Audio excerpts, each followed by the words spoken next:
A lot of people have a pretty good handle on what's happening in Oak Ridge now, but in order to serve as a board member, it was suggested it might be helpful for people to understand how the EM program works nationally.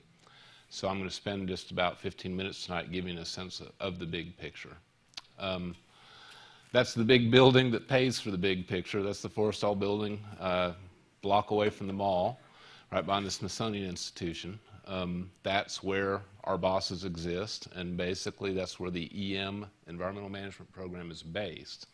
As you all know, the EM program nationally fundamentally was set up in the late 80s to deal with the cleanup associated with four to 5 decades worth of activity associated with first the Manhattan Project, then the Cold War, and all the associated nuclear energy development activity associated with that. So we did about 5 decades worth of learning and industrial production. In the late 80s, we jumped into the business of cleaning up after all that, and there really wasn't much focus on that prior to that. In the big picture, what we do in the cleanup program is clean up, as I mentioned, after the Cold War, the Manhattan Project, and a lot of energy, particularly nuclear energy development activities that have been sponsored by the Department of Energy for quite some time. The subcomponents of that work boil down to 3 or 4 big areas. One is tearing down a lot of old buildings that we have no use for. You'll hear that referred to as D&D, and Oak Ridge is one of the biggest D&D projects in the complex. Another big thrust is dealing with basically spent nuclear fuels and materials from weapons production. That involves dealing with a lot of what's commonly referred to as special nuclear materials, things that we don't want the wrong people to get a hold of and that need to be put into a secure status to keep us all safe. There's also a fair amount of waste that has been put into various places where it needs to be retrieved, primarily a material called transuranic waste. And that's a national program that I'll give you a little bit more information on. And then when you hear about the EM program, you often hear about something called tank waste. Sometimes it's referred to as liquid waste. But basically, whenever you're in the business of reprocessing spent nuclear fuels or producing plutonium, you have a lot of leftovers, and those leftovers end up in tanks. We have a few sites with tanks. Those tanks contain liquid waste, and that's a huge, huge component of the DOE cleanup program. All right. I mentioned, about 5 decades worth of activity, largely conducted in an unregulated environment. A lot of it conducted in a war mentality production type mindset. Of course, the Manhattan Project was a big, big push. The Cold War, again, a big, big push. DOE for decades operated outside of any environmental regulation. So you take the use of very hazardous materials, put them into secret kind of war mentality production activities, excuse any regulatory oversight, and you can end up with a pretty good environmental program. That was the basis for the EM program. After that kind of discouraging statement, I want to start with a positive note. If you look at the slide on the top, on the left, every blue dot across North America is a former cleanup obligation on the part of the Department of Energy. Some of them were the big sites like Oak Ridge and Savannah and Hanford, and others were less significant sites, no trivial challenges, but less significant sites. Some of those were private contractor facilities that supported the big sites. But as you can see, already in the couple of decades that we've been working the EM program now, we've reduced from the number of blue dots on the left-hand side to the number on the right-hand side. So we're making real progress.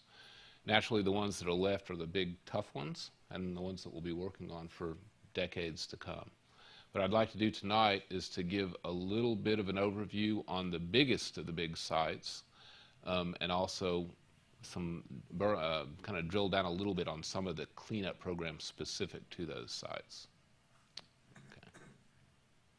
Okay, here's the big budget picture. Terry Tyborowski from our budget office prepared this slide, and it's kind of neat because really when you look at government programs, priorities are reflective of budgets. And if you look at how this big dollar bill, which is actually about a $5.6 billion per annum budget for the EM cleanup program, you can get a sense of how we allocate our resources. The tank waste that I mentioned earlier, the leftovers from plutonium production generally, are our biggest single budget item.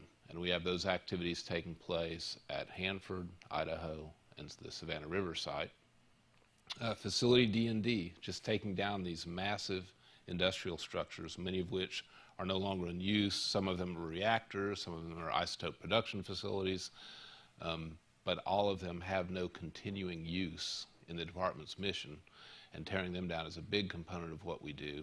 Oak Ridge is, of course, a big component of that.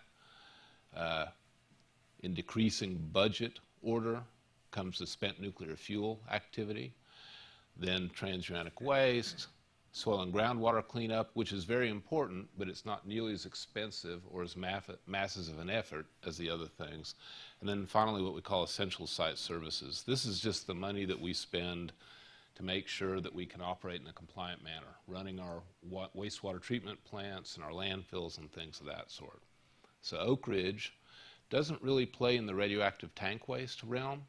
As a point of historical fact, Oak Ridge is where they developed those separation technologies. We had some tanks that were 100,000 gallon tanks, which sounds big, but it's small compared to the million gallon tanks out at Hanford. Our tanks have already been evacuated, so we're kind of out of the tank waste business. So we don't get much of that money. We do spend a lot of money in the D&D front. The U-233 project at Ornell is an example of our place in the spent nuclear fuels realm. We do play or participate in transuranic waste activities, and of course we have a lot of soil and groundwater cleanup taking place. It's another slide slicing the pie a different way that just allows you to get a sense of how much money goes to the different states. Richland and river protection are two components of the Hanford site. So as you can see, maybe 30–40% of all of EM's budget goes out to Washington State. Savannah River is another very large site. After those two are taken away, we're about the biggest site right now. And then there are a large number of much smaller sites in terms of budget. Now, understand that Oak Ridge in the DOE complex is a big deal. We're a big part of the cleanup program. We're a huge part of the weapons mission and the science mission. This slide doesn't speak to the amount of money Oak Ridge receives for the lab and for Y-12. Okay, I'll spend just a few minutes talking about each of the big sites. This is where I'll use my cheat sheet a little bit. Okay, the Hanford site is located out in southeastern, up in the steppe desert of southeastern Washington. It was developed as the nation's, one of the two locations where the nation produces plutonium for weapons development. It actually, as I mentioned earlier, if you take the graphite reactor in the 3019 building, where we first learned how to irradiate uranium and produce plutonium, and then do chemical extractions from that fuel and extract the plutonium, process developed in Oak Ridge, exported to Hanford, Washington, and scaled up a millionfold. That's the Hanford site. So the Hanford site has a large production facility involving a fairly significant number of reactors. You've probably heard of the Hanford B reactor, which was the reactor used during the Manhattan Project itself. Further back away from the river are a lot of tank farms that contain tank waste.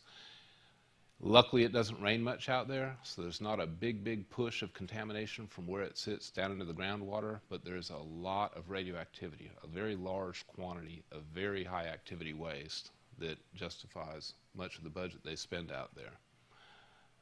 That site is developing a treatment system for all their tank waste. That's their principal mission.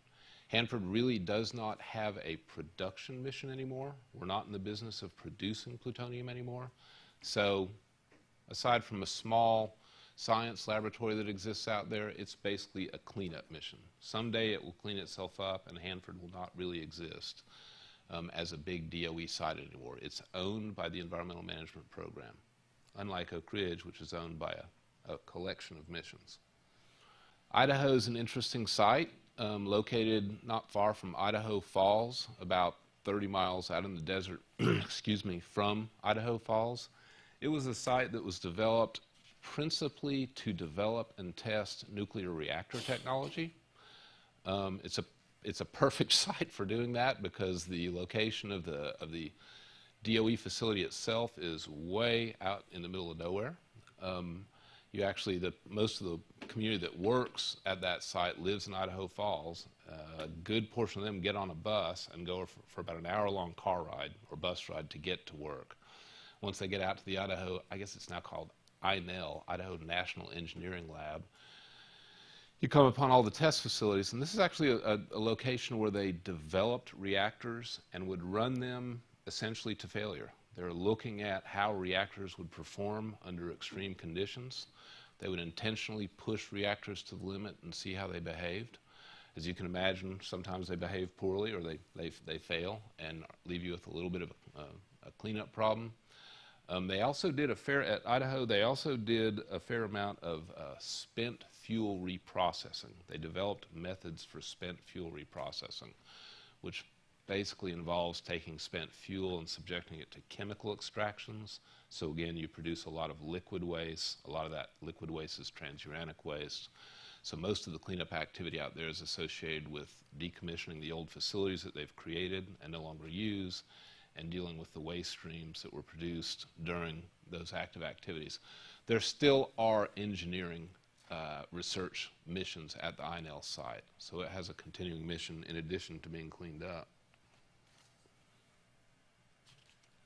Los Alamos is one of the 3 sites that were part of the Manhattan Project. It's located up on a mesa it's about 30, 40 miles northwest of Santa Fe. And this is where kind of the more glamorous component work of the Manhattan Project took place. Oak Ridge was the big factory that produced the fuels for the weapons. Los Alamos is where a lot of the scientists that were actually involved in the design and assembly and then testing of the nuclear bomb. They have a continuing mission. It remains a big defense laboratory, but because of the activities that took place out there during their nuclear weapons and power development activities, they also have a fairly significant cleanup mission also. A lot of the work that they did took place in canyons around the plant. Like Oak Ridge, Los Alamos, the facility is sort of integrated with the community. It's the only other site I've visited where you can be in a residential neighborhood and actually have essentially an eye shot to DOE facilities. Their cleanup budget isn't that big, their cleanup challenge isn't that big, but it is a significant, relatively significant part of the cleanup mission for Oak Ridge, for the DOE national program.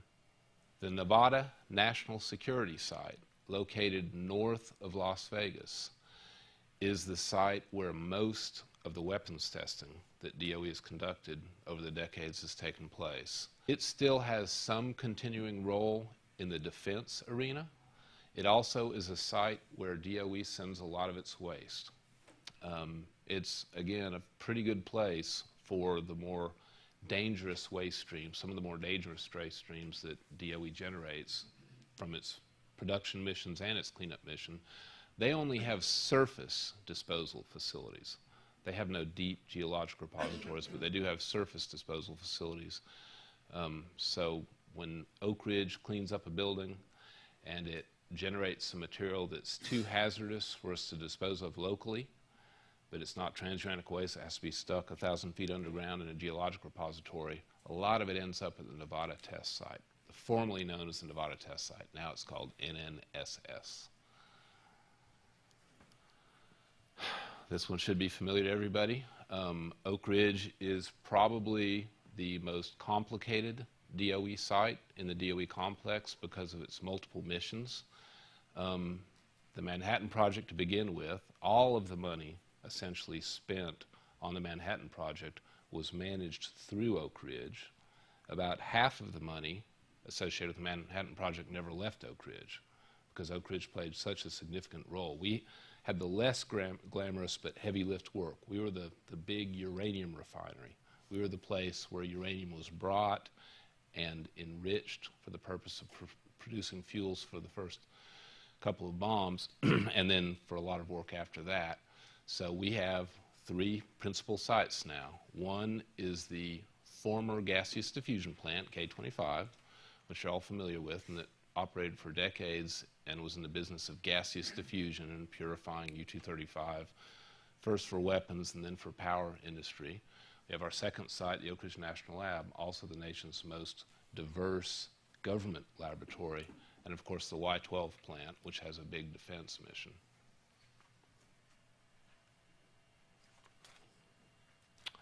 We have two sister sites in the gaseous diffusion business.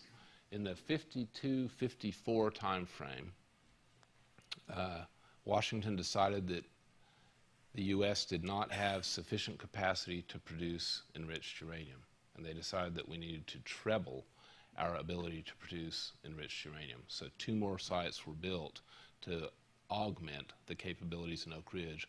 One was the Paducah site, which I believe was built in 52. Second was the Portsmouth site, I believe opened up in 54. And their sole focus was taking uranium, which would have been converted to uranium hexafluoride, running it through this gaseous diffusion process, and enriching uranium, both, again, for power and for weapons purposes, and in some cases to run naval subs and so forth. Both of these sites are closed or closing and do not really have a big role in the DOE complex anymore, other than to get themselves cleaned up, which will be a very expensive D&D job, very, very similar to what we're doing out at the K-25 site. They also have become the place where all the leftovers from Oak Ridge's gaseous diffusion activities were sent. It's been years now since these big canisters of processed uranium hexafluoride existed at Oak Ridge. There were thousands of them, I believe 6,000 or 7,000.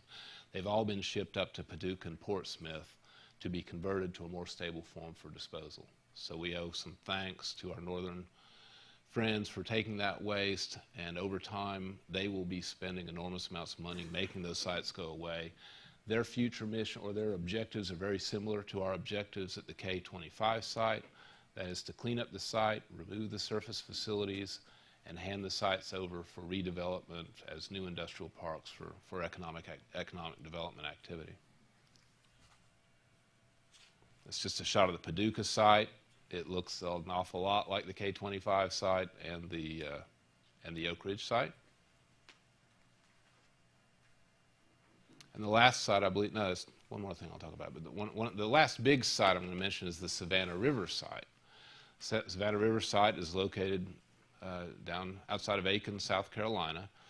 It's a huge reservation. It's even larger than the Oak Ridge Reservation by quite a bit. And it was used to complement the Hanford site for plutonium production. It also was used for tritium production. Both of those are commodities in the weapons endeavor. It has some continuing missions because there are some unique facilities that I'll talk about in a moment at the Savannah site that make it uniquely positioned to assist in dispositioning excess plutonium. We now have more plutonium than we need or want to place into weapons systems, but the plutonium has some value as a potential use for powering power plants. So one of the things that's happening in Savannah is the development of something called a MOX plant, M-O-X, it stands for mixed oxide fuel. And it's basically a process where they can take weapons-grade plutonium, convert it into nuclear fuel, burn up, in effect, ultimately the plutonium so it's not available. So that supports our non-proliferation objectives, and it also takes care of the plutonium issue. So at Savannah River, they have problems, they have challenges. They don't have problems, it's challenges. Much like exist out at Hanford. Large quantities of leftovers from plutonium production, large quantities of liquid waste. To their credit, they've actually already come up with and are operating a system for dispositioning the liquid waste and converting into glass rods for disposal.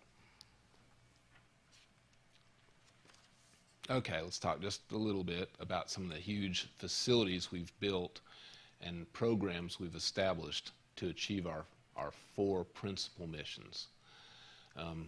Number one, the radioactive liquid waste challenge. I just mentioned that at Hanford they've built this facility called the DWPF, Defense Waste Processing Facility. It's an enormous concrete structure, extremely well shielded, the largest facility of its type in the world, set up to convert a lot of this liquid waste into a solid glass. And that glass form is good for nothing other than disposal. And someday when the nation elects to site and construct sufficient underground disposal, actually geologic disposal capacity, those glass logs will be sent there. The original plan was that glass vitrified waste from this plant would be sent to the Yucca Mountain site. I think y'all know the story with Yucca Mountain. It's on hold at best. So they're still stabilizing the waste, putting it into storage, and seeking a disposal alternative for that waste. Idaho is also in the business of building their analog, basically. They call it the IWTU, the Integrated Waste Treatment Unit. It should start operating fairly shortly, and it too will process Idaho's liquid tank waste facilities. These are all multi-billion-dollar facilities to give you a sense of how big they are. Fortunately, we Oak Ridge are not reliant on those facilities because we don't have the type of waste that requires that type of facility for processing. But those are big, big construction projects. The one on top is done and operating. I believe the one below is supposed to get going before too long. And then at Hanford, they are also building an even larger, the largest processing facility for tank waste. That project, which I don't even know what the estimated price tag is for it now, it's billions and billions of dollars. I can get the number for you, but it's a lot more than we ever expected it to be. It's taking a lot longer to build it than we ever expected to build it. It is the biggest push in the Department of Energy right now. And hopefully we will get it done because the cost of maintaining the waste in the tanks is so high. This is one of those projects that if we can get it done, we can relieve the department of a huge carrying cost and have money available then to complete the balance of the cleanup missions in Oak Ridge. But that's what you can see so far. Over on the left-hand side is the part that's still under construction. That seems to be undergoing a lot of design reviews and so forth. But Hanford is the biggest project in the Department of Energy, and it's still got a ways to go. Okay. The other big thing we do that I mentioned is facility decommissioning, tearing down old buildings and throwing them away. And Oak Ridge has the biggest of the active decommissioning projects in the entire complex. And you're all familiar with the K-25 building. Up on the top of the slide is the way it looked not too many years ago. Lower end of the slide is actually not quite what it looks like now because this component of the building, it's the big U, remember, about a mile around, about 45 acres. We did this wing first. The west wing went next. After a lot of evaluation on the possibility of preserving what's called the north tower of the north wing, we concluded we could not, and we've now dismantled it and disposed of it. All that's left is a little bit of one wing of the building that has some unique contamination challenges. We're actually just about to get approval for the disposition plan for that, and we'll be tearing it down also. So before long, the K-25 building will be gone, but it was really the biggest D&D project in the world, and it's going to be done pretty soon. And it's fairly typical of the D&D, decontamination and decommissioning projects that DOE takes on. Not real high tech. You basically have to deal with the safety issues to make the building safe to take down. And then you dismantle it with large, what they call heavy iron, huge pieces of construction equipment that dismantle the building, load it into trucks, and all the material from D&D projects, for the most part, goes to disposal. This is surface disposal. About 90% of the volume of waste from D&D projects is typically disposed of at the site that originates it. So in the case of Oak Ridge, the D&D waste is taken to the Environmental Management Waste Management Facility. About 10% of it is challenges our waste disposal capabilities in Oak Ridge, so it gets sent out west. A lot of it to the Nevada test site. Okay, and this is just another slide that brings back the next big D&D projects to go are our sister plants up in Paducah and Portsmouth. This is a lot of these buildings look the same. I apologize for that, but this is something that you'll hear referred to sometimes as the H Canyon at the Savannah River site. It's the unique facility I mentioned before. It's a huge concrete tank. And within that concrete tank, that's extremely well shielded, very, very thick concrete walls, you can throw spent nuclear fuels, all types of highly hazardous, very radioactive material, and subject them to chemical extractions or chemical processing methods. So it's the only facility we have of that type in the complex, and it plays a big role in dealing with some of our spent nuclear fuels. So I just threw a slide up there because you'll hear about the H canyon. A lot of times when people have a challenging waste and they don't know what to do with it, the answer seems to be take it down to the H canyon, dissolve it in acid, and dispose of the material. Okay. Nuclear materials. There was a lot of plutonium at a few different locations, and Oak Ridge actually has a pretty big chunk of the spent or the Special Nuclear Materials Enterprise in DOE. It's the U-233, or Building 3019 building you just got a presentation on not too long ago. This is very challenging work. It's very expensive. The dollars per mass of material managed are very, very high, but it's very important work because in each case, Oak Ridge has its case and other sites have theirs, you're often dealing with material that actually could be used to make weapons. And it's excess to our weapons needs. So basically we are in the business of making it go away. In this case, our special nuclear material that nobody wants is co-located with the Oak Ridge National Lab, which the world wants. The world wants to send its scientists to Oak Ridge to do its research. So it's a huge priority for us, and the same story exists at a few other sites in the complex, to make those special nuclear materials go away. Okay, let's talk just a little bit about the transuranic waste challenge. Transuranic waste is waste that has a very, very long half-life and tends to be fairly mobile in the environment, so it requires special disposal methods. Transuranic waste is not, actually by law, is required to be managed in a geologic repository. So we've built a facility out in southern New Mexico called the WIP, Waste Isolation Pilot Project, at New Mexico, where they basically have tunneled down, I believe, in excess of 1,000 feet into salt formations, carved cavities into the salt formations, and use that to isolate this material that lasts a long time and is particularly hazardous. The concept, and it works, is that you place the material in this extremely stable and dry setting. Over time, the salt, which is actually behaves as a liquid, it just moves very slowly, re-encases the waste, and it's permanently locked up in that disposal facility. So that facility is very important to the DOE cleanup program because it's the only geologic repository we have right now. And a lot of sites send their waste to it. In fact, I believe the next site shows that we, Savannah, and Idaho are all dependent upon that facility for our success. There's talk of having some additional waste sent to that facility. So we all kind of owe some thanks to Carlsbad. I can remember 15 years ago when I'd put a drawing up showing how waste went from one facility to the other. There tended to be arrows going west and some arrows going east. In other words, there was more equity on the marketing and exchange of waste. Right now, I think the east is winning and the west is kind of losing.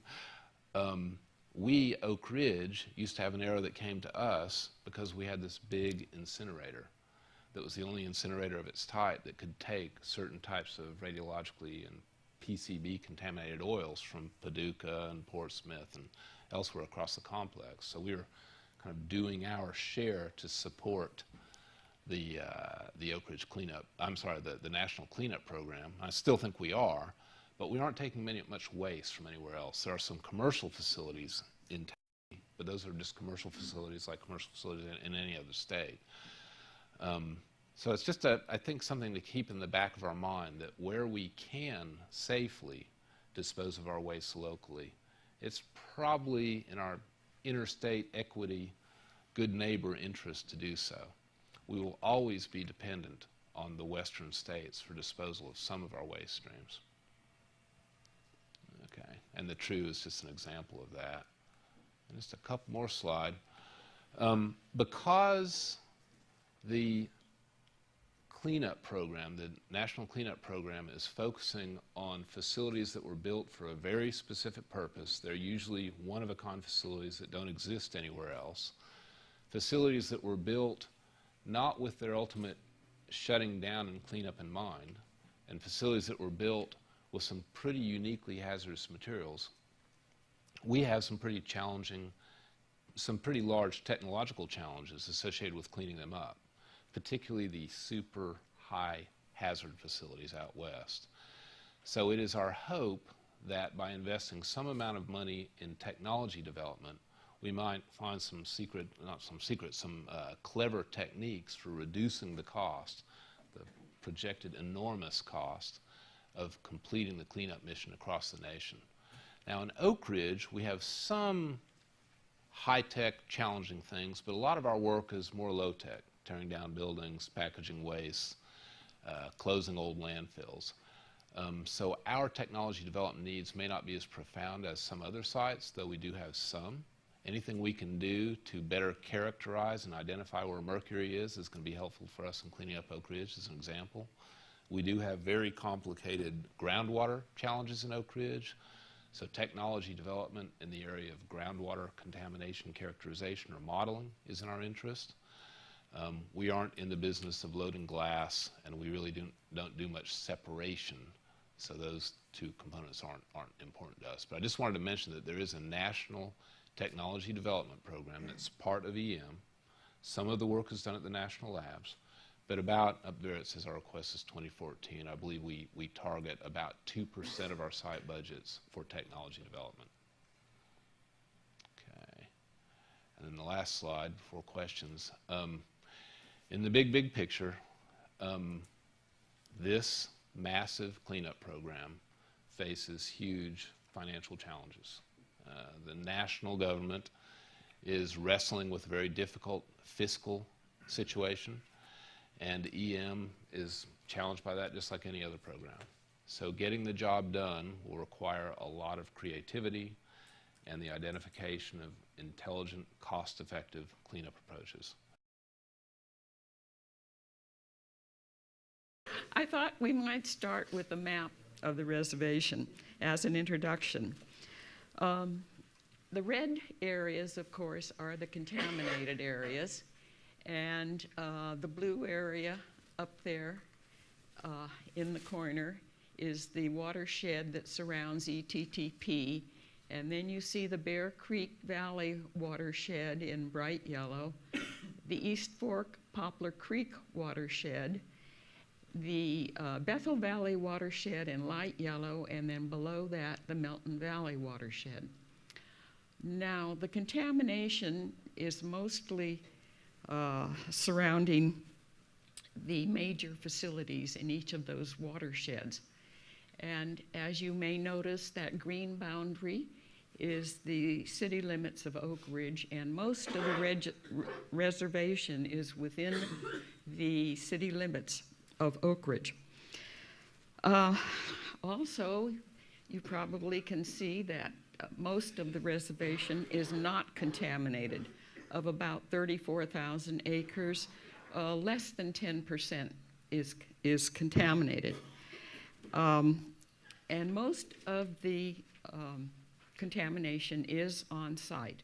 There is the carbon tetrachloride plume that comes out of Y12 and goes into Union Valley. There's, of course, the mercury in the floodplain and the sediments of East Fork Poplar Creek, and there's radioactive cesium and strontium and tritium in the Clinch River. Stewardship is in place, and it's not the reservation is not completely without stewardship. I don't want to give you that idea. There are deed restrictions, and if there are any changes in surface or groundwater use in Union Valley, the owners of that property have to notify DOE of any changes. There's signage along East Fork Poplar Creek. That is, if the signage has not been torn down. by vandals or whatever. And of course, there is the White Oak Creek Dam, which limits the amount of contaminant release to the Clinch River. We also know that DOE continues to release low level of contaminants, but these are under permits, and they're granted by the state. However, really, when you think about it, Oak Ridge is really probably one of the safest communities in the United States. We're well monitored. The contaminated areas are well maintained, and there is state-of-the-art surveillance and emergency response available. So I've lived here for 34 years now, and I'm quite comfortable living here. I hope all the rest of you are too, who live in town. Turning now to a timeline of stewardship activities. The SSAB was established in 1995. I think it was sort of towards the end of 1995, as I remember. And in 1996, the state and EPA told DOE that it had to include, there had to be more public involvement in EM cleanup, and also in end-use decisions for the contaminated areas on the reservation. And so DOE came to the SSAB, which was a new organization at that time, mind you, and we were struggling with bylaws and budgets and what kinds of committees we were going to have. And we were just getting organized, so to speak. But DOE came to us and asked us if we would consider having a public meeting of citizens and to talk to them about end uses on the reservation and ask for public involvement in the environmental management program. And so we advertised a public meeting, and there were about 100 people there. I think it was in the cafeteria at Robertsville, but anyway, of those 100 people, about 30 of them decided they were going to be part of this effort, of this public involvement in DOE activities. And so we convened the End Use Working Group. And as we struggled with the issues related to the end uses of the contaminated areas on the reservation, we realized as a group that the contamination wasn't going to go away, that cleanup was not really cleanup. And so we couldn't agree to leaving the contamination on the reservation unless plans for a long-term stewardship program in place. And so the End Use Working Group convened the Stewardship Committee. And both of those groups met bi-weekly, mind you. And there was some duplication of people on those groups, but a lot of the people who were interested in end uses were not necessarily interested in long-term stewardship. But regardless, there were committee meetings, there were steering group meetings, and really for a while there, for about a year and a half, we all felt that we had full-time jobs. However, we were not paid, of course, but we did work very hard. The End Use Working Group published their report in July of 1998, and the Stewardship Committee, the first volume, was also published at that time. And then the End Use Working Group and the Stewardship Committee were disbanded. But we knew at that time that more work was needed. And so a stewardship working group was formed in 1999. And we looked at long-term stewardship in CERCLA documents, and we were looking at how to involve the community in these efforts, and we were worried about information retention and availability, and also about funding. Well, we wrestled with those issues and published another volume on long-term stewardship in December of '99. Also that year, we convened a national long-term stewardship workshop here in Oak Ridge, and there were about 100 people who came from all over the United States. About half of that group were from the other 9 SSABs. And then there were headquarters people and TDEC people and local DOE people, EPA people, and interested local groups. And it was a lively situation. We did come up, believe it or not, with some recommendations that were sent as a body and from the assembled SSABs to headquarters. And then finally, when the Stewardship Working Group was disbanded in 2000, the SSAB formed a standing stewardship committee, and that's the committee that right now, of course, is being merged with the Environmental Management Committee. But something else important happened in 2001. We convinced DOE that they had to establish the Stewardship Committee as a de facto citizens board for stewardship, so that when EM was finished or when the SSAB was disbanded, that there would be a citizens group who would continue to have oversight of long-term stewardship on the reservation. And it would be formalized once the SSAB was disbanded. It's very important that that commitment, which you will find in the public involvement plan, that it remains in the public involvement plan, because the PIP is an FFA document, and therefore it's legally defensible. So if there are questions down the road, we have a way to hold DOE's feet to the fire with regard to long-term stewardship.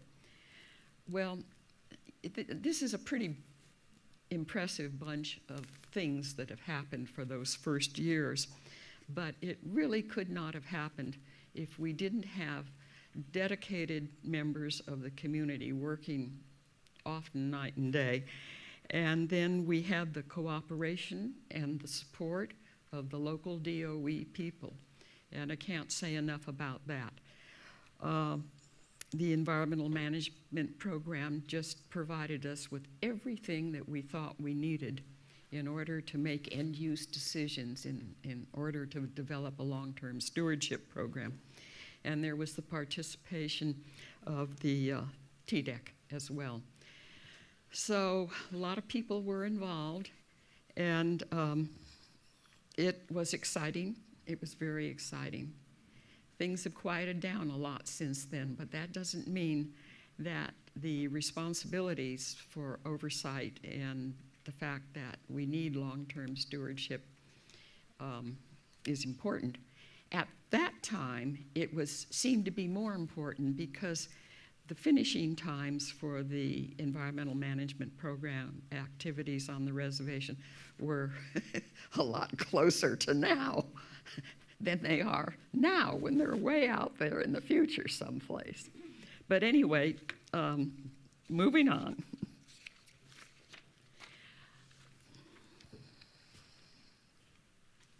This is our definition of stewardship.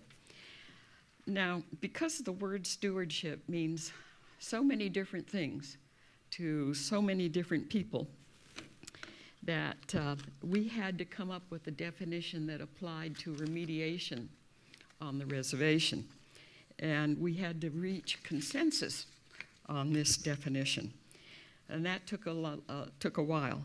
But, well, for instance, imagine if this group were the ones who were trying to come up with a definition of stewardship in relation to environmental management, to remediation.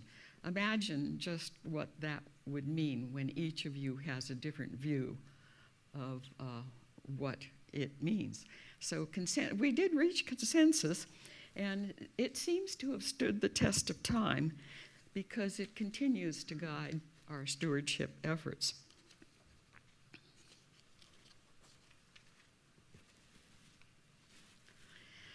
The next thing on the agenda was we had to work out some goals for long-term stewardship. And first we had to identify what we figured were the essential elements of effective stewardship, and I'm going to talk more about that in the next slide. And then we wanted to develop long-term stewardship requirements, and we wanted to identify options and promote the acquisition of adequate long-term funding for stewardship. Now the second two goals we decided had to be legally described, must be described in legally defensible documents, and that meant that we had to see it in the CERCLA records of decision. Funding is still a problem. It's not satisfactory for long-term stewardship. Annual appropriations really just don't do it. It has to be more stable funding and funding that's not subject to the whims of Congress. Things that have been mentioned have been trust funds, entitlements.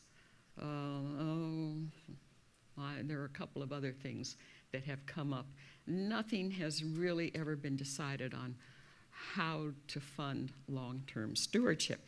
However, here in Oak Ridge, we do have a unique arrangement between DOE and the state, whereby the state and DOE signed a consent order for a pooled investment fund of $14 million to take care of maintenance and monitoring and whatever the environmental management waste cell in Bear Creek Valley requires once it's completed.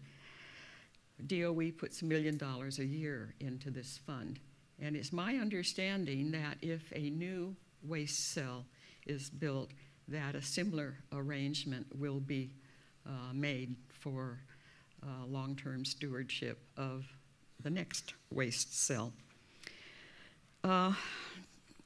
We also wanted to promote public understanding of stewardship. We felt it was very important that the community and people in the region understood just what the issues were. The fact that the contamination isn't going away, that there's going to have to be people to take care of it, money to take care of it, oversight. And then we wanted to promote interaction between the individuals and the governments. Well, the state and DOE are bound by law to include public involvement. And as long as the public has a good understanding of the issues, there's recourse for long-term stewardship. The local government seems to have its head in the sand with regard to contamination on the reservation and stewardship for the contamination over the long term. They have told us, when we questioned them about it, that if they're to have a role in long-term stewardship or cleanup on the reservation, that DOE is going to have to provide the funding for whatever that role is. So the city really hasn't played a part. Early on, we gave presentations all over. We gave presentations to local groups. We gave presentation to a working group of the city council. We gave presentations across the country to other SSABs, and I even was invited to talk about stewardship at a multi-agency meeting for environmental management at the Academy of Sciences in DC. It was interesting because, you know, we have the hazardous waste and the radioactive elements, but think about the Air Force, okay? They have pools of jet fuel under their facilities, and they've got to worry about that. Or think about the Army, which has unexploded ordnance in many places across the country, particularly in Chesapeake Bay, I understand. So anyway, other agencies have similar problems, and this workshop was an effort for agencies to get together and talk about, you know, what needs to be done about managing contamination and long-term stewardship. Okay, we had finally to, not finally, but we had to consider what we thought were the elements of stewardship. If you remember, CERCLA was codified in 1980, and at that time, EPA assumed that cleanup of these contaminated sites around the United States was going to be cleanup, and that was that. However, it wasn't long before or after CERCLA was implemented that the feds and other government agencies realized that cleanup was not really cleanup, and that much of the contamination was going to remain on site. The problem was, because EPA was so thought that the cleanup was going to be permanent, there was no there were no arrangements or nothing in CERCLA that talked about long-term stewardship. And of course, that was one of our main concerns, and that's why we insisted, and we continue to insist, that DOE has to consider long-term stewardship at the same time that they're considering the various options for remediation, which means early in the CERCLA process, which is with the RIFS. And that has to be carried through, of course, the proposed plans, and then into the RODs, which means that whatever is said there is legally defensible. Well, the goal is long-term protection of human health and the environment. And so to get there, we decided the authority and the funding was sort of at the top of this pyramid.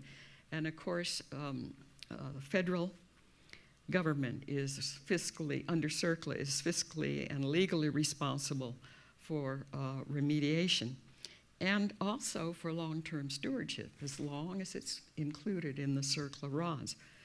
Funding, well, that's a problem. I've already mentioned that. That's not been solved. But under CERCLA, the federal government is also responsible for funding of the cleanup. The next box is the stewards. The principal steward, of course, is the federal entity. And in our case, of course, it's the Department of Energy. The implementation stewards are those that are responsible for the operations of stewardship. And that generally means the contractors that DOE employs to carry out these operations of stewardship. Oversight is under EPA and TDEC, and should be the county and the city, but that's not quite where it should be. The Site-Specific Advisory Board and any other organizations that care to take a role in oversight of what goes on the reservation. The operations are pretty clear-cut. There's the monitoring, there's the maintenance of any kind of remediation. There's the surveillance, which means that regulatory oversight of remediation.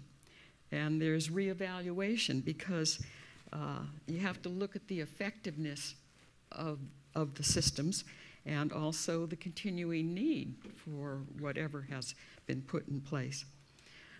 Public participation, again, a very important part of long-term stewardship and of cleanup on the reservation.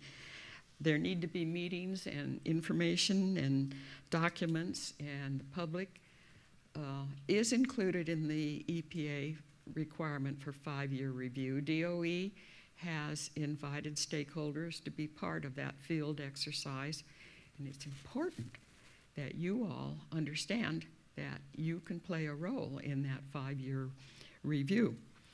And of course, there's the enforcement element of all of these various operations. Institutional controls, they are controls that limit development or restrict access. They're permits, ordinances, legally binding provisions. The physical controls are, of course, those that don't allow access, such as there are barriers and buffer zones and signs and guards and all of the things that protect the contaminated areas on the reservation. The information systems are very important.